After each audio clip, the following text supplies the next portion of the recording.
Welcome back to episode 86 of the Meat Mafia podcast. On today's episode, we had on the founder of the Carnivore Bar, Philip Meece. The Carnivore Bar is a simple beef bar inspired by the original pemmican recipe used by Native Americans with only 3 simple ingredients: beef, tallow, and salt. Philip realized the need for the Carnivore Bar while he was deployed overseas in the Army.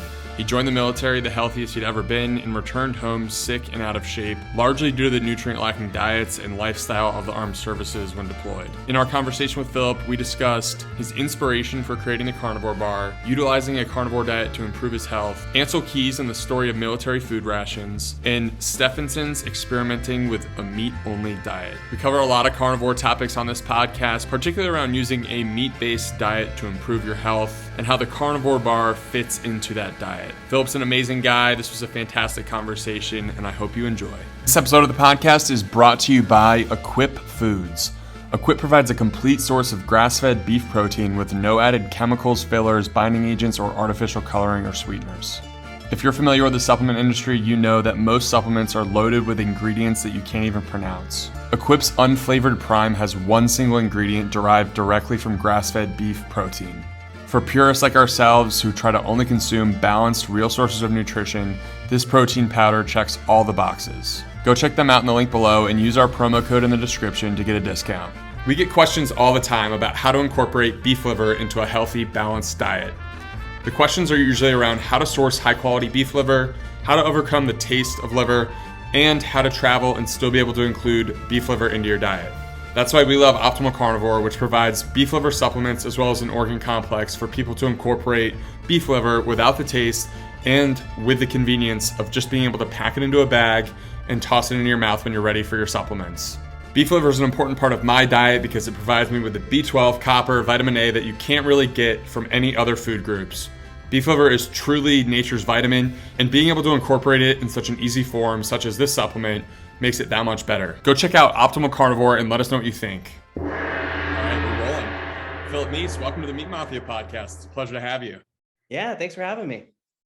Yeah, we're pumped to have you on. We were just talking about how much we enjoy your bars, the Carnivore Bar, and how for both Harry and I, we've gone down the animal-based carnivore rabbit hole for the last few years. So to actually have real food products that exist without any compromise is awesome. And I think you sent us a sample of 3, and we both independently crushed all 3 in one sitting. So that speaks to how good they are. I'm glad to hear it.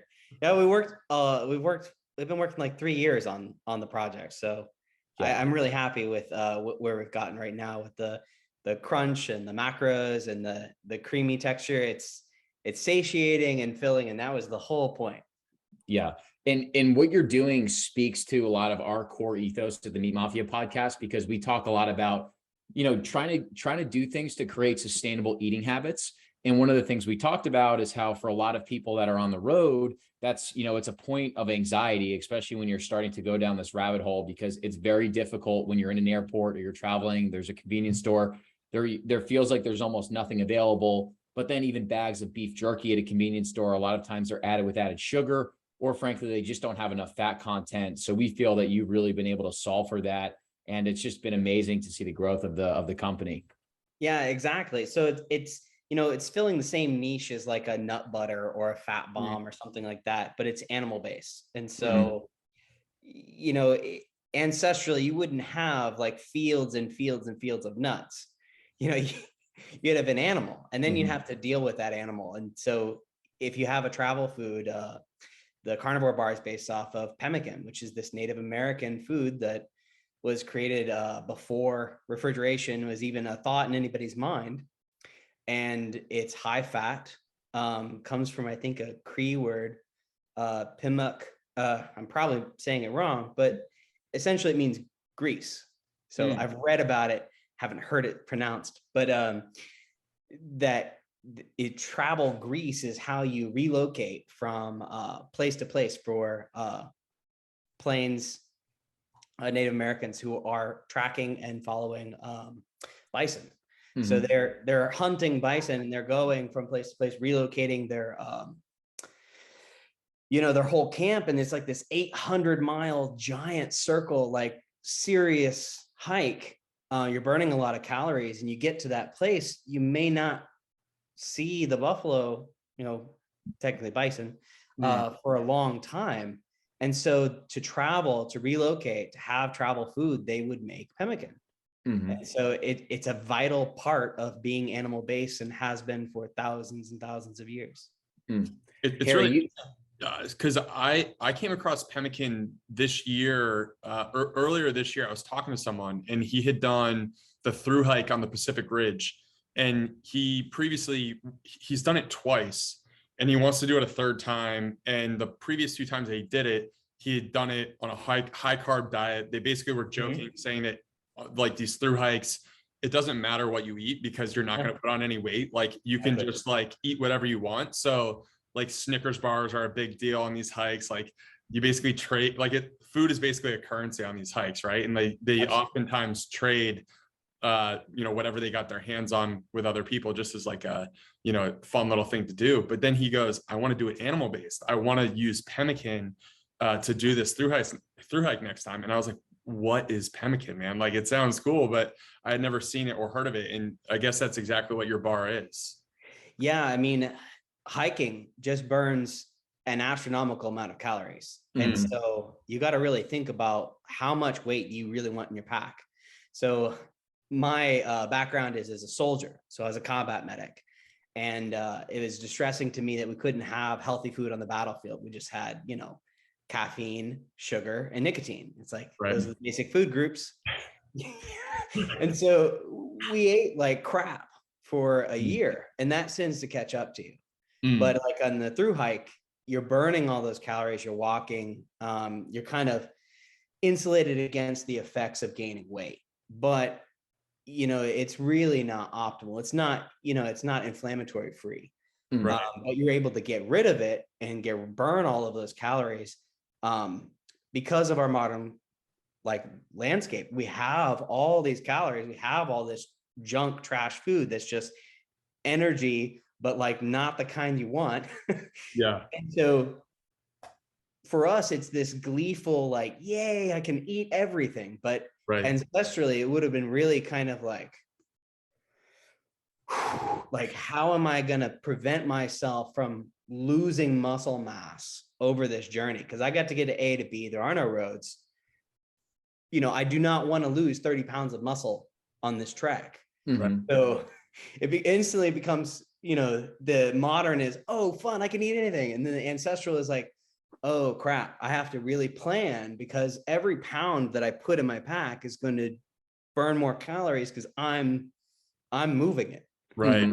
So you get into this different mindset about calories, energy density, and what would be efficacious and comfortable too, because you don't want to eat 5,000 calories to say broccoli or something really fibrous. Right. It's like, neither do you want to carry it.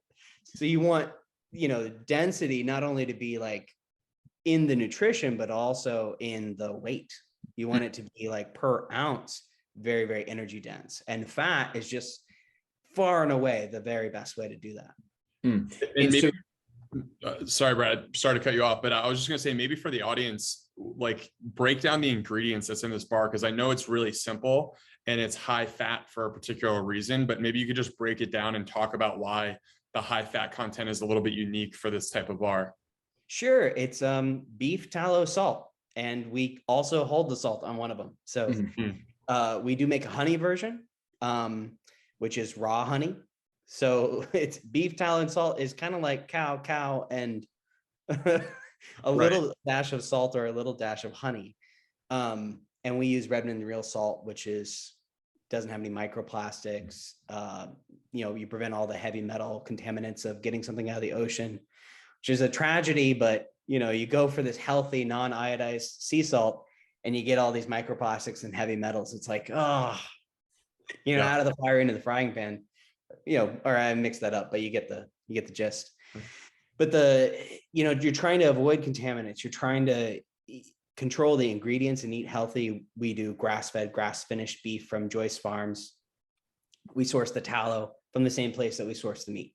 So it's just all grass-fed, grass-finished.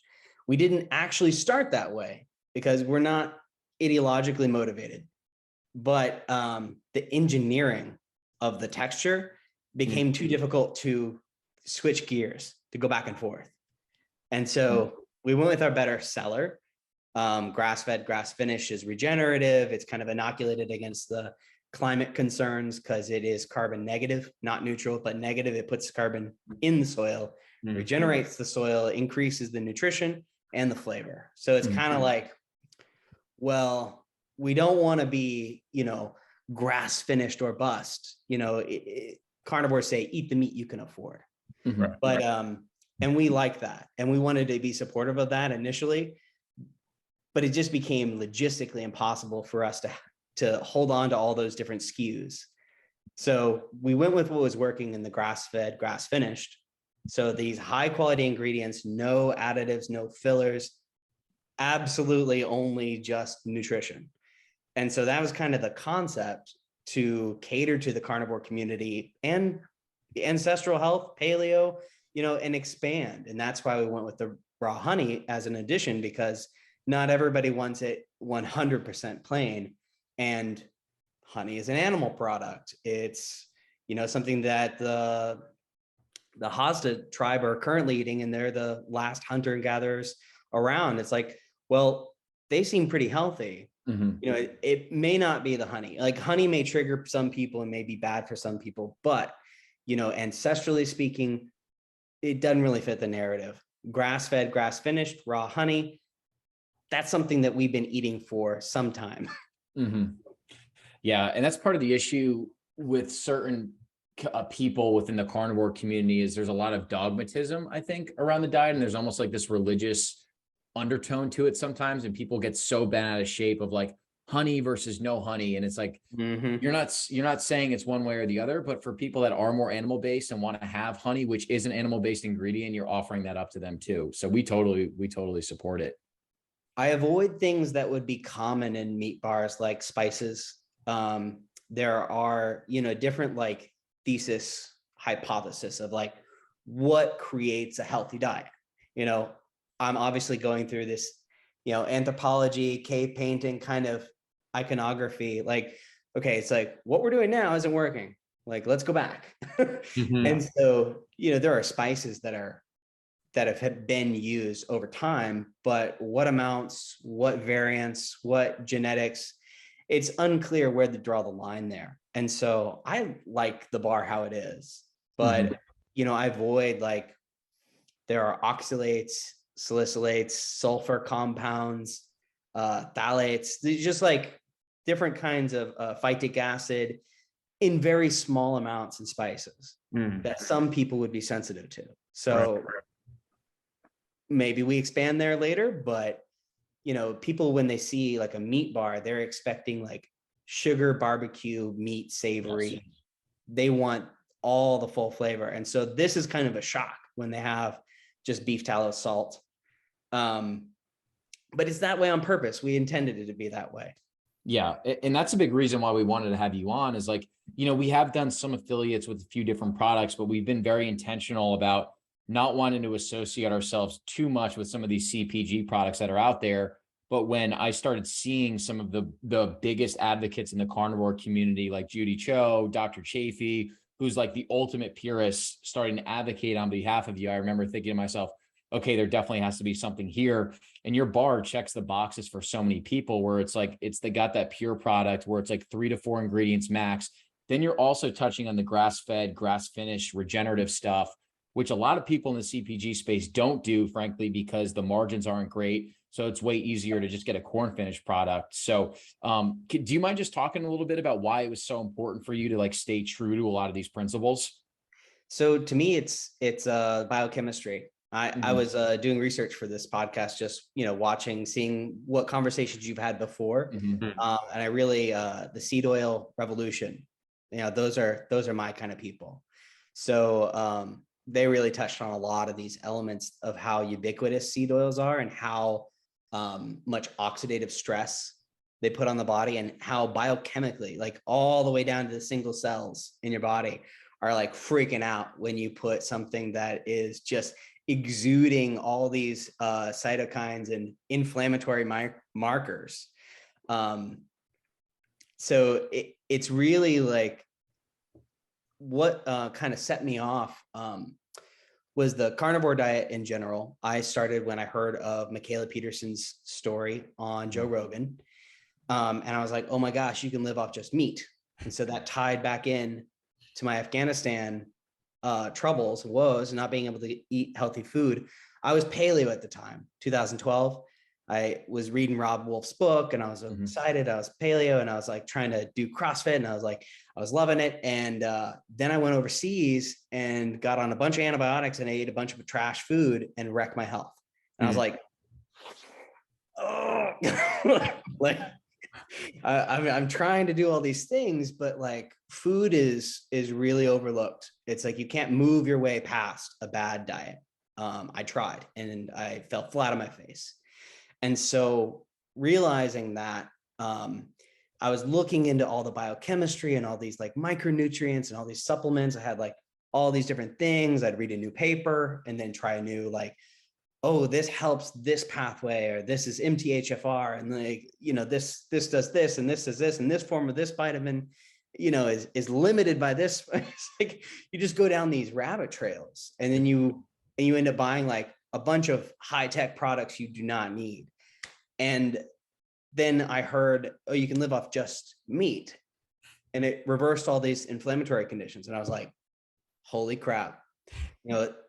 We were joking in the military of like, man, I wish we just had like a meat MRE, meal ready to eat. And it's like, yeah, but well, you know, green leafy vegetables, we wouldn't include the other stuff that you need. You gotta have all these other, you know, antioxidants and, you know, phytochemicals. It's like, it's just plant chemical. There's no indication that you need it. Not transparently, not saying you do or you don't. It's just, we had all this dogma of you got to eat your vegetables, you got to eat your vegetables. Yes. And so it's like, when I'm thinking about an MRE, it's like, well, it would be useless to make a meat MRE because you'd be missing all this. And so then in the carnivore community, it was like, we can survive for 20 plus years on meat. I was like, light bulb. It's like, I've read about this in history class, pemmican. There were pemmican wars, you know, they were fought over making this food. And I was like, okay, cool. If I make pemmican, in theory, I could live off of it. Yeah. And it would be everything I needed. So, you know, that's where the wheels started turning. I was like, okay, cool. If I ever want to leave, Max, sorry, my dog. No, it's all good. He heard you say pemmican. He just got all excited. Yeah. He's tasted it. He approves. So the deal is like something you can live off of, not something that's going to be an entertaining snack. Like that is the key. Cause I had pallets of marathon bars, pallets of, you know, Cliff bars. And, you know, my limit of Cliff bars is 7. It's like, by the time you eat 7, you're sick. You're not going to eat another Cliff bar for the rest of the week. Well, they're loaded with seed oils too. I mean, I think like all of these bars that are meant to be like this health movement, they're loaded with canola oil. Yeah. And so you just feel sick if you eat multiple of them. And the MREs were even worse. They stopped you up. Like people's digestive health just went, you know, really downhill fast. Like they were taking Docusate and loperamide daily, you know, the pill to poop, the pill not to poop. And these are soldiers. These are like 18, 20-year-old, like should be peak condition, should be peak health, just not being able to sleep, addicted to Ambien, all kinds of sleep aids, all kinds of mood stabilizers, Wellbutrin, like they're just wrecked. They can't sleep. They can't digest their food. They're spiraling during this year. It's like, we put all these preservatives on food to stop microbes from breaking down that food outside our bodies. Then we put it in our bodies with all these microbes, and we expect those microbes to suddenly be able to just break down that food so we can absorb it. It's like, right. No, the preservatives are still working. It's like your microbiome needs to help you break down that food. And in addition to that, we're also taking prophylactic for malaria. We're taking doxycycline. We're taking broad spectrum antibiotics every single day for a year. Wow. In addition to eating preservative laden food. So we're just wrecking our health. We're just absolutely wrecking our health. I mean, we're not dying of malaria. Malaria is a serious threat. So I don't want to diminish that, but at the same time, like, God, we really got to do something about battlefield nutrition.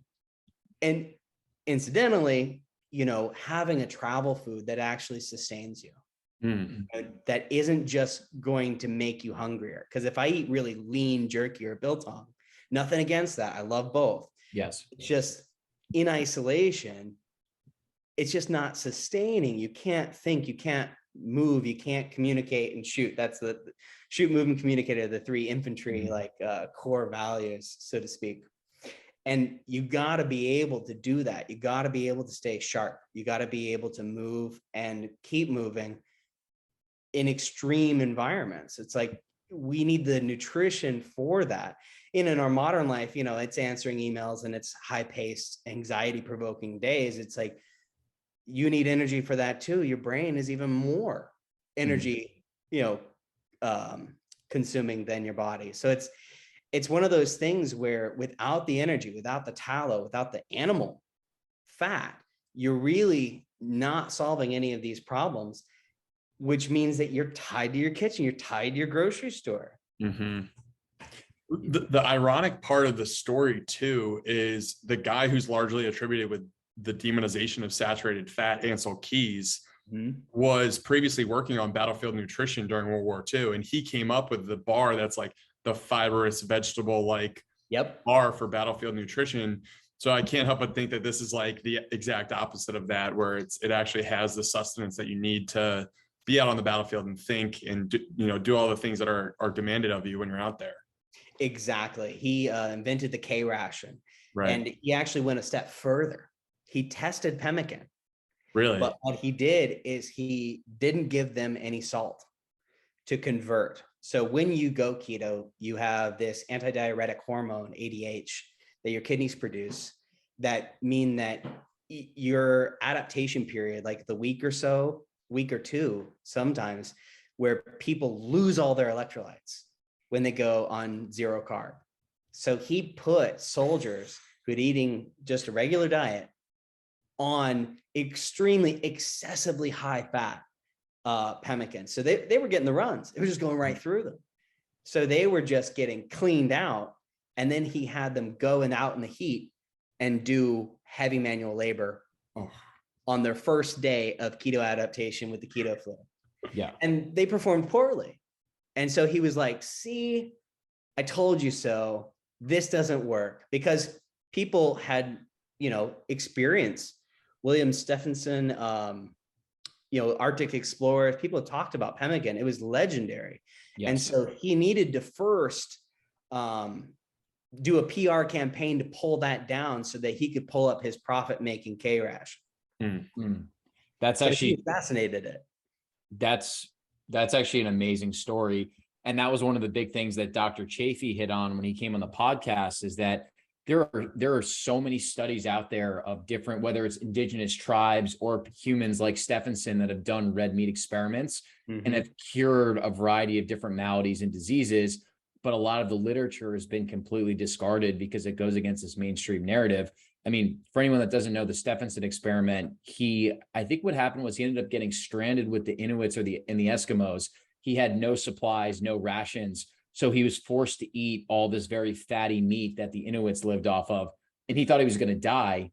And he noticed, right? Like he not only did he feel good, he felt better than he had ever felt. Yep. So he came back and was like, well, I don't need fruits and vegetables. I just need fat. I need animal products. So he conducted an experiment. I think it was like the Bellevue study where he ate nothing but red meat for a year straight, and felt so good that the only time that he didn't feel good, he got sick.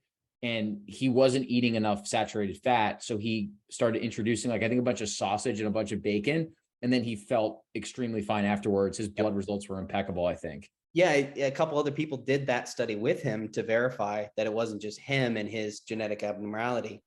But importantly, when he was with the Inuit, it was dried fish. It was exceptionally lean. And what they do is they hunt the mammals. And they render the tallow, or I don't know if it's called tallow, if it's seal or whale blubber, and Yes. they dipped every single piece of the dried fish into it. And he asked them if you could eat it plain. He's like, no, no, no, no. Every single piece of lean meat had to be dipped in the fat. Wow. And he tried eating it plain, and it was like, because it's kind of off-putting. It's like big glob bowl of fat, and it's like, you have to dip it in. And it's like, he did it and it felt amazing. So it's really about that saturated animal fat that, like you said with the sausage, like the study that they repeated the same phenomenon. It's like, without that fat, you don't have the energy. And so you need, in a survival ration, you need the branched chain amino acids. You're not going to get any better than red meat. And you also need the essential fatty acids and enough saturated fat to provide you the energy. Yeah. But even one further, red meat, specifically red meat, has L-carnitine, which helps shuttle in the long chain fatty acids for beta oxidation. So you're never going to feel better on keto unless you're eating red meat and you're getting that L-carnitine, so you can actually shuttle those long chain fatty acids into the mitochondria. That's it. Yeah, that's such a good point. And a lot of this, I think you said, was fueled off of your own experience with the carnivore diet in 2018. Can you just tell us a little bit more about your story and kind of what convinced you to go carnivore and just your own experience eating all animal products? Sure. So it's a bit of a saga, but I'll try to hit the high notes. In 2008, I did CrossFit. I had exercise-induced asthma, and I cured it with short bursts of high-intensity exercise. So my working thesis was exercise cures everything. So I was on 3 different medications. It was amazing. It was a revolution. So I couldn't breathe. I was never going to be an athlete. I was sick. I was always kind of the pudgy kid. I had asthma since I was 4. So, I was like, okay, game over. I'm never going to be, super stud. I'm never going to be doing athletic, fun things. I just have to stay inside and not go out and get allergies or anything like that. And so adventure was over. And then I found CrossFit and I deadlifted until I needed my inhaler and then stopped. So 10-minute workout, 15-minute workout, 20-minute workout. And then suddenly I ran my first 5K and I was like, oh my gosh, I'm healed. This is amazing. And the economy took a dive. So I said, well, what am I going to do? I want to keep this newfound lease on life. I'll join the army, get college money, go for a graduate degree. I don't know what I'll do. I'm just going to stay healthy and try to figure it out. Got derailed. So I got terribly derailed. And so then I started thinking more about food and health as I came back in, looked at all the different medical things I could do, got really into keto, read a whole bunch of books, did a 10-year deep dive study on what makes us healthy, kind of got nowhere. Learned a lot about physiology, and that helped me when I finally heard about carnivore movement. But I was, I kind of, at that point I was on, I had dysbiosis. My gut was totally messed up.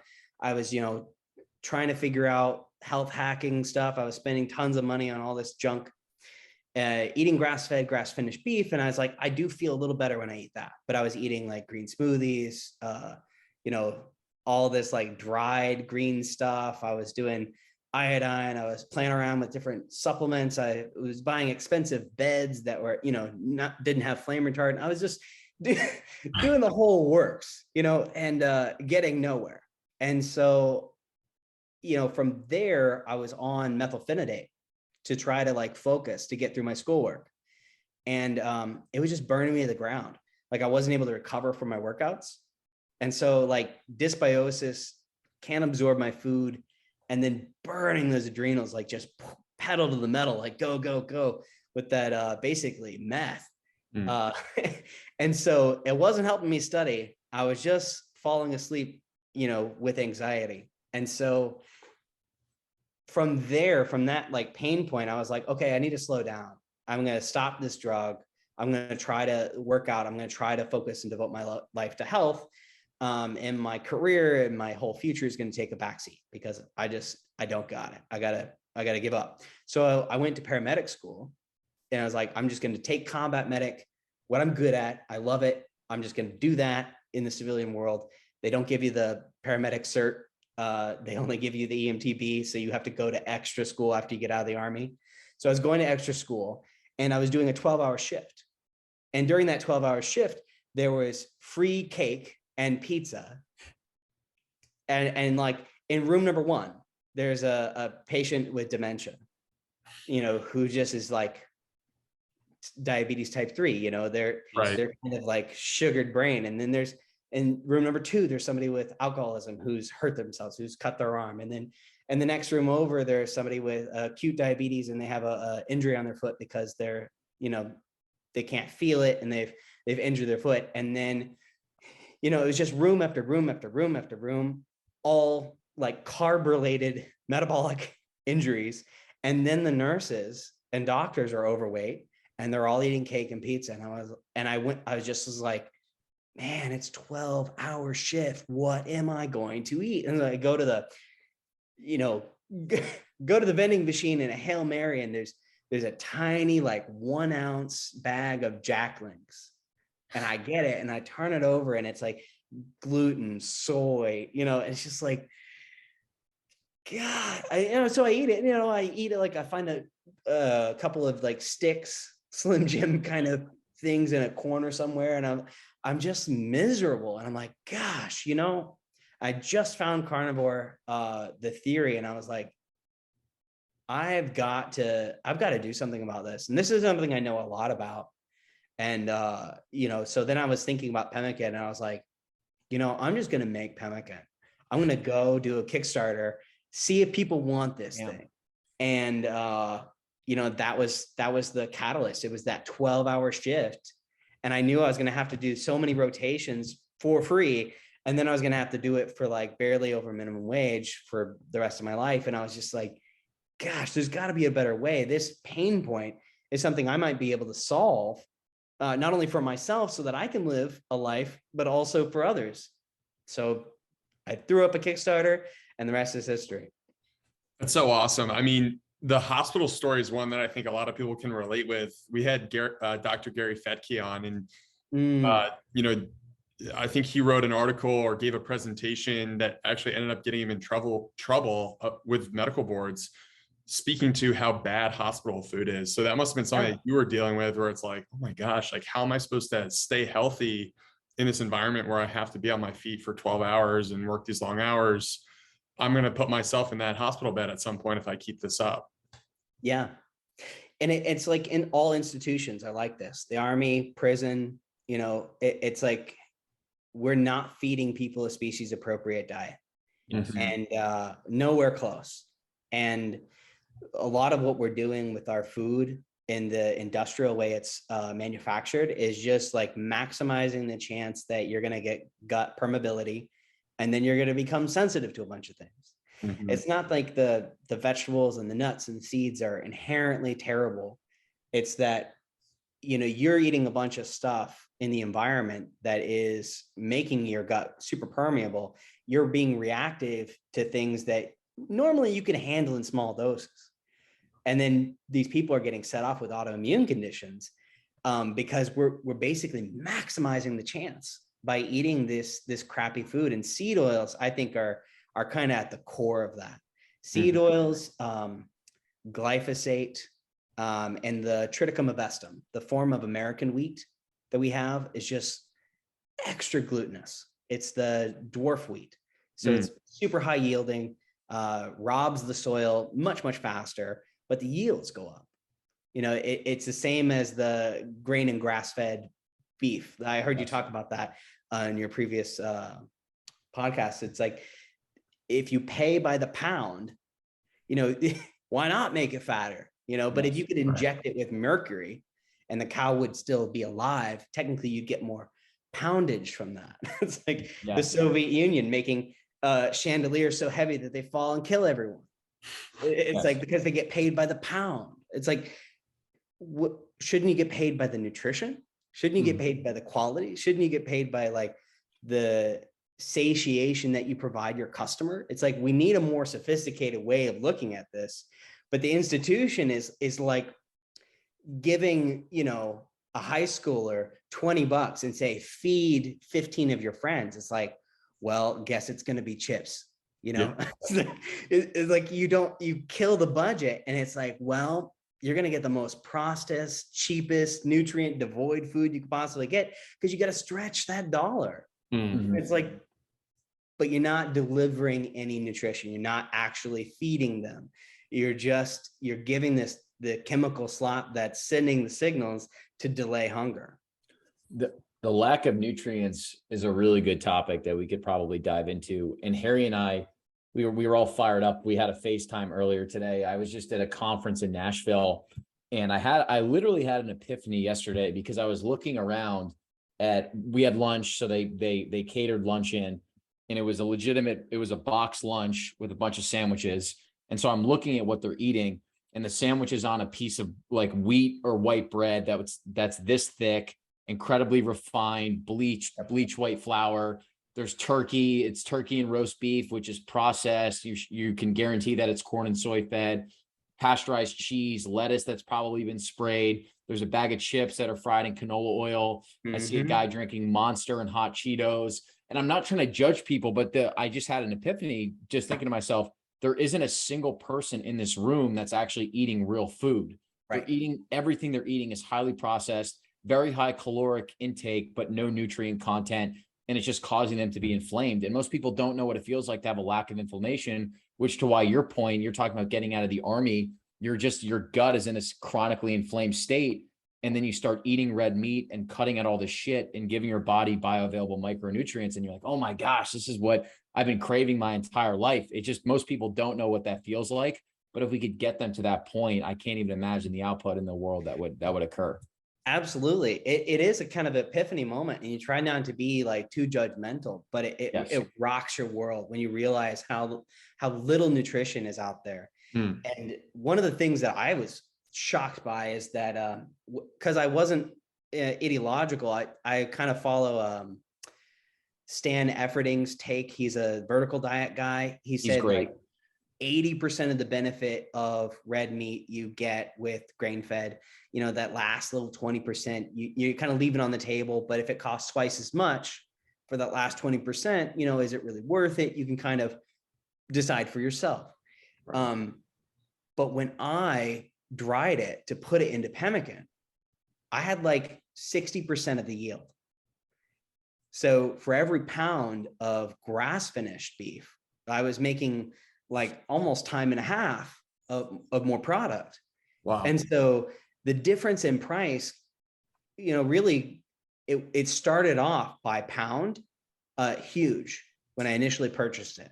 But, I have a 10-pound piece of meat from a grain-fed animal and a 10-pound piece of meat from a grass-finished animal. And because of that 60% yield, it's like, there's barely any difference in price. Like, I could charge maybe a couple dollars less for the grain-fed, but all this savings, I was anticipating like, oh, I'll do a commodity beef just for eat the meat you can afford, but it's mostly water. So even if the meat is 80% of the benefit, if it's 60% of actual meat, because you get all this water retention from eating a bunch of carbs, the cows get water retention too. 80% of 60%. Now we're starting, I'm not a mathematician, but like you start to get into these fractional, theoretical amounts of nutrition. It's like, well, you're actually getting like robbed. You're getting wholesale robbed when you get a pound of grain-fed meat. You may be even getting half of the nutrition that you're getting from the grass-finished animal. And then you're getting no omega-3. All that's gone. All the CLA is gone. You're also getting no stearic acid. Stearic acid is the most saturated fatty acid. It's obliterated when you feed it grain. However, the palmitic acid, which is the next rung down on saturated fat, still intact. So the palmitic acid is still a very, very healthy saturated animal fat, not affected by the finishing of the meat. They only feed it grain for the last 180 days. That's not enough to wreck the cow, because the cow ate grass for most of its life. Right. But that last 180 days, you're really polishing off some of the more fragile nutrition. and just wiping that off of the meat. And so, I don't know, the nitty details, but it makes me wonder what else we're losing when we do that. Phil, what sort of things do you try to do to educate your consumer? Because I imagine part of it is you're selling to an audience that already knows what they want. It's the carnivore community. They know what they're looking for. But if you're speaking to someone who's just getting into this sort of thing, like, how do you speak to them so they understand like exactly what you're talking about, and like the bar that they're holding holds all the nutrients that you need? Well, I'm still struggling with that, honestly. Yeah. So my starting from the Kickstarter, our biggest problem has been selling out. So doing manufacturing this way, I'm basically bucking hundreds of years of food manufacturing. I'm saying everything that you've developed is worthless. I don't want any of your chemicals. I'm going to do it all scratch. I'm going to do only stainless steel. No plastic is going to touch it. If I do a seal, it's got to be silicone. I don't want anything that has been developed over the last 100 years to make something cheaper. I basically instantly discard. So that puts me in an awkward position, because now I have to kind of build all this infrastructure up from scratch, because I've taken the arrogant position of, well, I know best. It's like, well, I don't know best, but I have a suspicion that how we used to make food is better than how we're making food now, based on the history of human health and developing over the last 100 years. It seems to have taken a nosedive. And so my suspicion is that something about what we're doing in these modern processes, processing food, is bad. Seed oil, I'm looking at you. So from that, it's like my customer is extremely knowledgeable. So they know, like, I just got an email where I spent like 4 paragraphs delineating like how I make the pemmican and what goes into it, what doesn't go into it, why might there be heavy metals, why there might be more glyphosate, less glyphosate, how I've mitigated that. Regenerative farming, none of the chemicals are sprayed on the fields, because the fields are only for the cattle and not rotated through anything else. So it's like little tidbits like that customers want to know. Yeah. So my customers are extremely knowledgeable, and they're grilling me to make sure that I'm on my toes. And so the capacity is really limited. I can only make, to give you a sense of scale, like 8,000 bars a month. Wow. And then we're done. So then the 8,001 bar is infinitely expensive, because I cannot make it. So it's a question of like, I want to expose people to this idea as much as they need. But the carnivore community and the community that I've marketed to through affiliate marketing has been so successful, from educated people like yourself who want to know. It's kind of like all I can do to keep up. Right. It's great to have the behind the scenes perspective, because Harry and I talk about this all the time. We like the other day, we were like, fuck, like we wish there were just more companies out there that just, there was no compromising in ingredients, and you're doing that. And I think what you're saying is that because there's no compromising, you're just not able to operate at the level that these beasts are. But as a result of that, you're getting a higher quality product, which for people like us that want to thrive and be metabolically healthy, we'll pay for that 10 times out of 10. I'm not just saying that because we're not working together. It's because it's, we want to feel our best, and it's an infinite investment in your own health. Absolutely. And it is an investment too in the technology. Like, why pay more when you can go to the supermarket store and just get, something for $1? It's Yes. like, well, details like the 60% yield, the stearic acid, the omega-3 fatty acids, like these little details are value adds to doing things the ancestral way. Yes. And people who believe that and vote with their dollar make it happen. And so I'm completely like in gratitude to all the community that's reached out and said, it really does matter what we put in our food. I don't want you to put in any of this crap. And I'm going to support companies that try to do this. As we expand, of course, we want to lower the price as low as possible. Yes. But the R&D cost of building from scratch, like the whole way we make food and just throwing it all away and saying that's all garbage, I don't want it. That is horrendously expensive. And all of the like the industry, like I think you mentioned, I forget which podcast it was, but like there are 4 companies that do all of the USDA beef, and it's all grain fed. And so like that's like I think 80%, 75 to 80% of all the meat in North America, not just the States, is run by 4 companies in less than 20 plants. So they have a stranglehold, and all the regulations about like USDA and keeping meat a certain way favors these big, giant, multi-billion, not billion, million, like 20 million per factory. But like, that's not accessible to a small company like me. Yeah. So how do we break in? And it's like, well, we have to have people who really want it, and we have to start small. We have to start humble. You know, I'm only direct to consumer. I can't be on shelves because I'm not big enough to get over that red tape. So in order for me to make the leap on that ladder, it's like I have to make a huge leap. So we're staying here, building out our R&D, building out our sales, building community with each other. And then from there, we're going to need a huge amount of investment to get in, because it's like a cartel. It's just like they have the market monopolized, and these small like abattoirs or butchers are really struggling. And that's why we've seen the last few years, like there's such a wait time for butchering.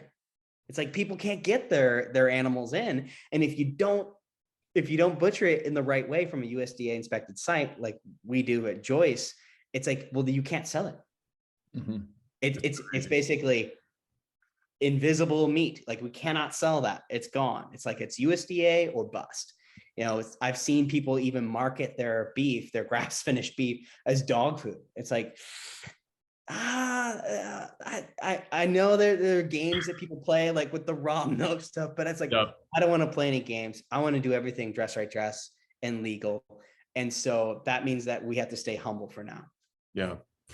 Is there anything that you've been surprised by, having dove into the consumer packaged goods space and started to develop these products, like particularly around just the industry itself? Is there anything that you've been surprised by to see, either competitors or just kind of people who you've come into contact with along the way on the supply chain side? Yeah, I mean, I could do a whole podcast just about that. Yeah. But all the different ways that I was like completely unprepared. A long list. But I guess we really have this like pathology with how we make our food. Like the red tape is not there to make anyone safe. It's complete bullshit. Yeah. So they'll have you spray chemicals on a surface and like not care about like the floor that's like emanating this smell of rot. And it's like, if you can smell it through your olfactory system, that particle is literally going into your nose. It's like, if you are aerosolizing mold or like bacteria, it's like, if you can smell that, that's not clean. Like, but it will pass inspection, because if they swab their surface, you know, you have used a chemical. It's like, the trouble with microbiology is that it is meticulously, to do it right, you have to be absolutely like insanely detailed. It's not just killing a bacteria. It's not letting the metabolites of that bacteria amass to a critical level. So for instance, in common parlance, the botulism from the canned food. If a canned food is not sealed correctly, you can get botulism from it. It's one of the most deadly toxins known to man.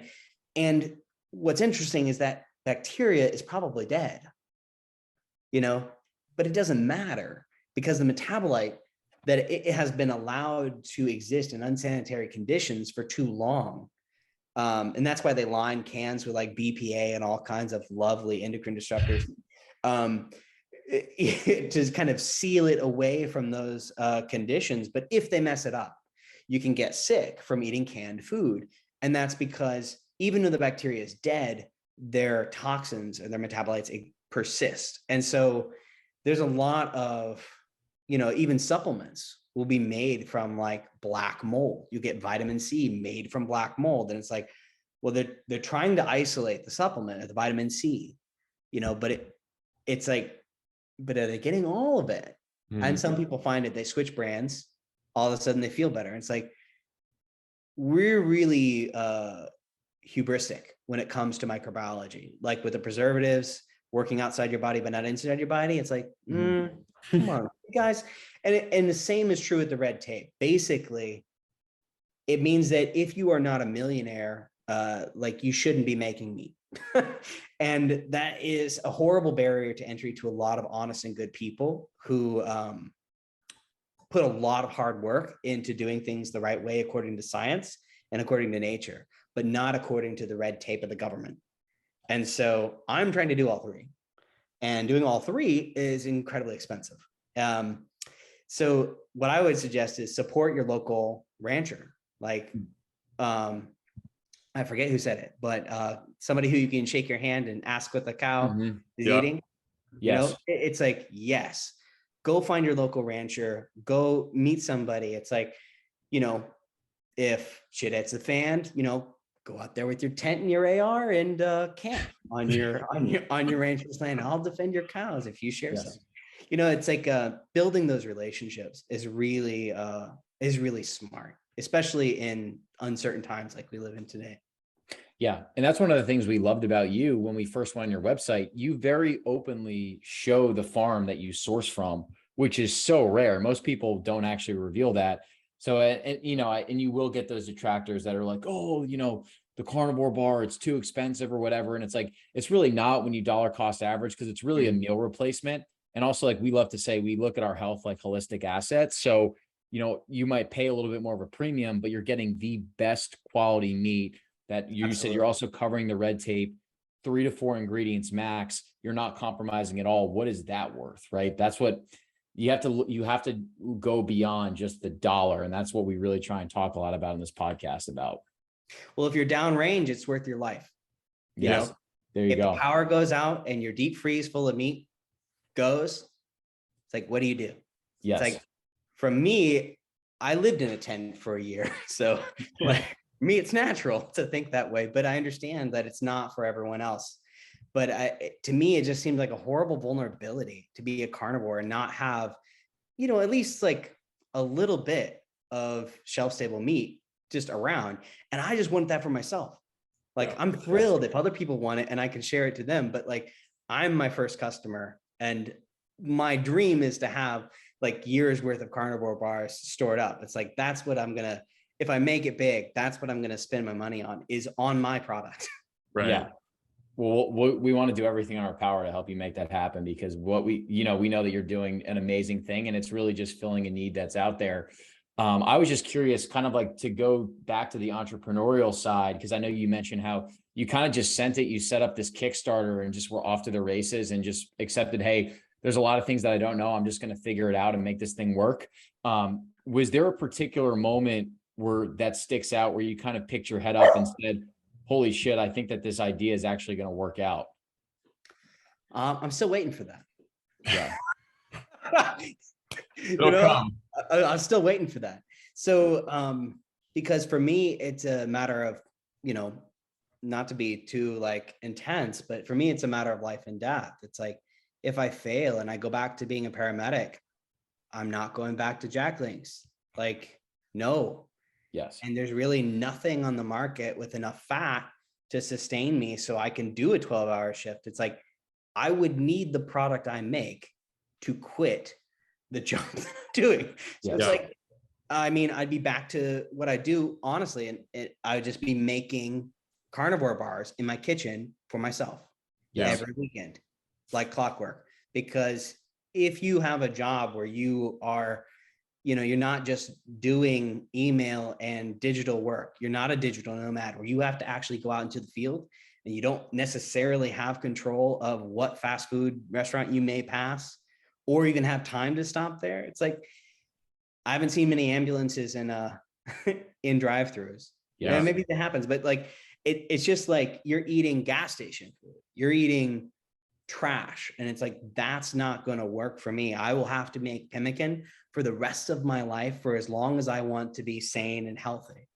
And I'm no stud. Like I'm not going to be an underwear model anytime soon, but I can think and I feel good. I feel like myself. And after my service and after Afghanistan, and I lost that and I got all foggy and confused and just down. You know, animal products like lifted the veil, and I had dreams and passions and ambitions and things I wanted to go do. And it's like, I won't trade that for anything. Yeah, that mission focused brand is a different level of commitment. And I think both of us commend you on just putting your heart and soul on it. I think it's something that obviously shines through with the product and what you're trying to do. So, you know, it's amazing to hear your story and just get a little bit of the flavor of what's behind the brand, because Yes, it's exactly what you expect. 100%. Well, thanks. We're trying. And I see the people that are just listening to the audio, they can't see this. We see this awesome picture of Jordan Peterson in the background. And I know you mentioned that Michaela Peterson was a huge influence for you to go into the carnivore diet. I mean, I would have to think, I know she loves your product. I have to think that that's pretty cool for you to have someone that you looked up to that is now an advocate of your product and using it and getting a lot of value out of it, right? Yeah, he actually, when he got sick, he took a few bars to Russia. Wow. It's like, There you go. you know, so he's basically my hero, like free speech advocate, kind of like a divine individual. You know, there's this whole like soldier kind of idea of SPQR, this republic concept of Senatus Populis Romanus. It's on every manhole in Rome. It's the idea that the people who vote, who decide the laws, are the people who also serve. So it's the idea that the Senate is the people, and there are the Romulus, they're Romans, they're the Roman legion. So it's like the soldier, citizen soldier, republic, democracy, or semi-democracy.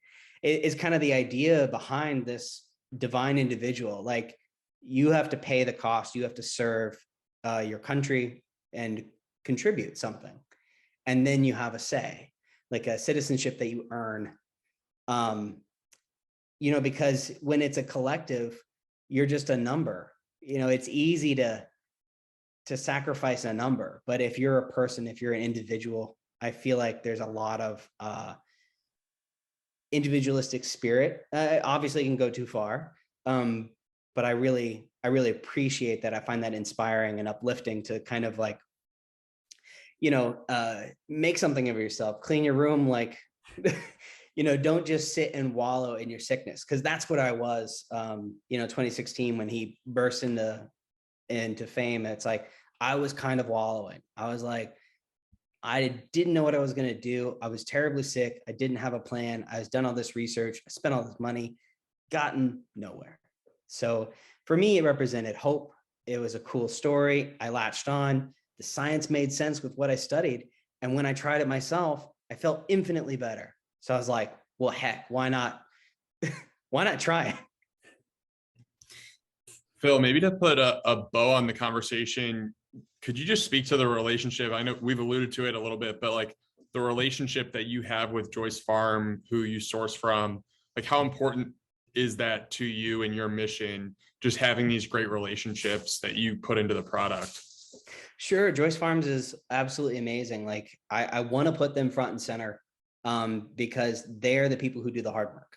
You know, they're raising the cattle, they're raising the meat, they are putting in the hours, and they're making sure with due diligence that it comes out the right way. So regenerative agriculture is this labor of love. I went to the grass-fed exchange and I met Ron Joyce, and he was talking about genetics. And so I was like, what? And so I went over there to talk about genetics with this cool person that I had no idea who he was. And then they offered us a ride to the airport. And I was like, heck yeah. And so I chatted them up, and they were impressed with my knowledge of the science. And I was impressed with their dedication to this genetic lineage, because they had to go to a ton of trouble to find grass-fed beef that would do well and get fatty enough. Because if you're selling a high fat food and they're only eating green leafy vegetables, essentially, it's like the genetics of that is something that we've moved away for thousands of years. Since Egypt, we've been fattening cattle on grains. So, the poor farmers who wanted to get as high yield as possible, they would be grass-fed, grass-finished, because they couldn't afford the grain, because modern fertilizer hadn't made it readily accessible. So these ancient Aberdeen heritage breeds, they found this specific strain that did really well on grass and grass finishing, not just grass-fed. And the flavor was just incredible. So they sold primarily to East Coast restaurants where the flavor matter. And like, they sell chicken, they sell all kinds of different things. If you taste their chicken and you taste any other, you're going to regret it, because you're going to be ruined forever.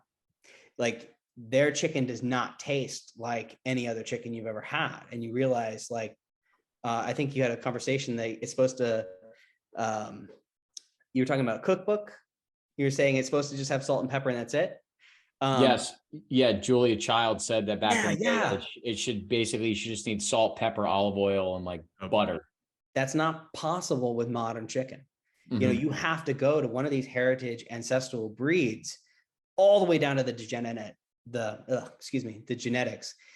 Otherwise, it's not going to taste right. These recipes, these ancestral recipes, will not work, because we have such poor quality meat that all the flavor is just going to be dead, like turkey.